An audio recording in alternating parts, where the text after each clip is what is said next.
Hello friends, स्वागत है आपका एक बार फिर से आपके अपने लीगल चैनल सूक्ष्म प्रहार में। मैं हूं एडवोकेट सनी शर्मा। और दोस्तों, आज की इस वीडियो में आपको कुछ जानकारी देने वाला हूं। देखिए, एक चीज़ आप सबके माइंड में होती है कि मैट्रिमोनियल विवाह शुरू तो हो गए, ये ख़त्म कब होंगे। और बहुत से लोगों का ये प्रश्न भी होता है कि सर, जो हमारा केस है, कितने समय में मुझे डाइवोर्स मिल जाएगा, कितने समय में मेरा 498 खत्म हो जाएगा, जिसका कोई भी परफेक्ट आंसर नहीं है। हाँ, आपको ये जरूर कहा जा सकता है कि आप रिकॉर्ड उठा के देखिए, जो जजमेंट नेट पे अवेलेबल है उनको देखिए, उनसे आपको आइडिया लगेगा कि कितने टाइम में ख़त्म होता है। अब अगर इनिशियली किसी को 3 साल भी कह दिया जाए तो लगता है उसे कि इतना ज़्यादा समय, लेकिन हम लोग को पता है कि 3 साल तो बहुत कम है और इनमें तो बहुत ज़्यादा समय भी लग जाता है।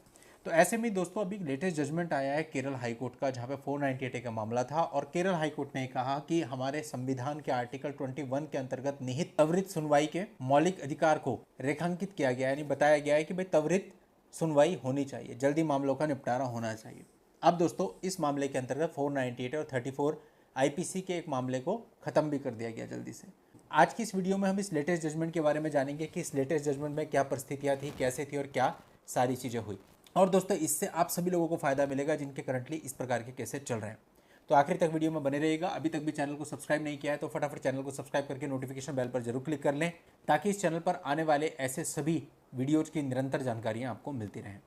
दोस्तों, इसमें 2011 में 498 ए और 34 आईपीसी के अंतर्गत एक वाद दर्ज हुआ था। और इस वाद में दोनों ने आपसी सहमति से एक संयुक्त पिटीशन भी दाखिल कर दी थी, जिसमें सब चीज़ें उन दोनों के बीच में तय हो गई थी। और जब ये मामला हाईकोर्ट के पास आया तो हाईकोर्ट ने देखा कि ऐसे मामलों में जहां पर दोष सिद्धि के, यानी कि कन्विक्शन के चांस ही बहुत कम हो, ऐसे मामलों के अंतर्गत ट्रायल चलाए जाने का कोई भी मतलब नहीं होता है। यानी कि उनका कहना था कि जब दोनों पक्षकारों के बीच में ऑलरेडी सेटलमेंट हो चुका है, यानी इससे एक और चीज़ निकल करके आती है कि जब उन दोनों के बीच में म्यूचुअल सेटलमेंट हुआ, उस समय पर ये 498 आईपीसी के केस को रद्द नहीं किया गया।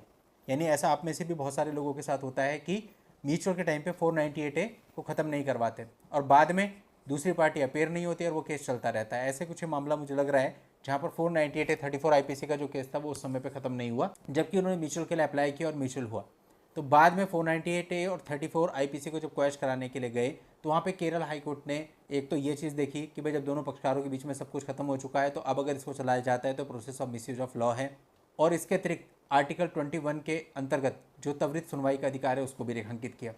लेकिन अब अगर हम इसको ध्यान से देखें तो जजमेंट आया है 2023 में, मामला रजिस्टर्ड हुआ था 2011 में। यानी टोटल आप अगर देखें तो 12 साल के बाद ये फैसला आया है कि त्वरित सुनवाई। अब इसे त्वरित सुनवाई क्या कहा जा सकता है? यानी 2011 से जो मामला चला आ रहा था, अब जाकर इसकी क्वेश्चनिंग हुई, वो भी तब जब म्यूचुअल डाइवोर्स उनका ऑलरेडी हो चुका था। तो दोस्तों ठीक है, देखने पढ़ने में तो अच्छा लगता है कि हाँ भाई आर्टिकल 21 के अधिकार के अंतर्गत ये निर्णय आया, लेकिन प्रैक्टिकल लेवल पे देखें तो मामला दर्ज होने के 12 साल के बाद ये ख़त्म हुआ, वो भी म्यूचुअल के बावजूद। तो अब अगर इन शॉर्ट हम देखें कि जिस तरह से आपके मामले चलते हैं, अगर उनमें ट्रायल चलता है या आप क्वेश्चन के लिए भी जाते हो तो पहले तो ज़रूरी नहीं क्वेश्चन हो जाए, क्वेश्चन बहुत ही रेयर मामलों में होती है। और इस मामले में भी शायद इसलिए हुई क्योंकि दोनों पार्टीज के बीच में म्यूचुअल अंडरस्टैंडिंग से सब चीज़ें खत्म हो चुकी थी। तो फिर ऐसे में अगर आप ये कहते हैं कि हमें अपने केस को जल्दी ख़त्म करना है, क्या इसके लिए कोई उपाय है? तो ठीक है, कानून में तो लिखा है, लेकिन प्रैक्टिकली ऐसा नहीं है। यानी मुकदमे बहुत लंबे लंबे चलेंगे, आप कुछ भी नहीं कह सकते। 5 साल चले, 7 साल चले, 10 साल चले, 12 साल चले या फिर 15 साल भी चल सकते हैं। तो इसलिए इस चीज़ को ध्यान में रखकर ही आपको स्टेप लेना है कि अगर आप इस चीज़ के लिए रेडी हैं, इतना लंबा ट्रायल लड़ने के लिए रेडी हैं, तो लड़ने की कोशिश करो, वरना आप इसके निपटारे पे ध्यान दो। आपको इस पूरे मामले का लिंक इस वीडियो के नीचे डिस्क्रिप्शन में मिल जाएगा, वहाँ जाके आप इस पूरे मामले की जानकारी ले सकते हैं। आज के इस वीडियो में इतना ही। नेक्स्ट वीडियो में नई जानकारी के साथ मैं आपसे फिर मिलता हूँ। तब तक के लिए goodbye and thank you for watching. Take care.